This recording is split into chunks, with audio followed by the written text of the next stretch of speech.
நல்லா வரவேற்பு இருக்கு. ஸோ படம் எப்படி இருக்கும் சார்?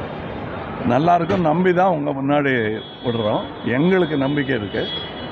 மக்களுக்கு பிடிக்கும்னு நம்புறதுக்கான எல்லா ஆதாரங்களும் எங்கள்கிட்ட இருக்குது.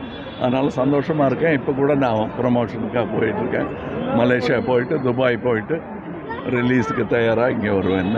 சார் மேல்சபை எம்பி ஆகிருக்கீங்க, மாநிலங்களவை உறுப்பினராக இருக்கீங்க. ஆமாங்க, அது நம்ம குரல் அங்கே ஒலிக்க வேண்டும், மையத்தின் குரல் அங்கே ஒலிக்க வேண்டும்.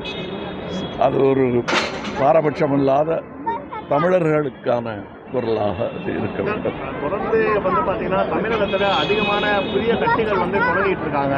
அதே மாதிரி நடிகர் விஜய் புதுசாக தமிழ்நாடு வெற்றிக்காக நானே புதிய கட்சி தான், அதனால் புதிய கட்சிகளை பற்றி விமர்சிக்க கூடாது. நன்றி, வணக்கம்.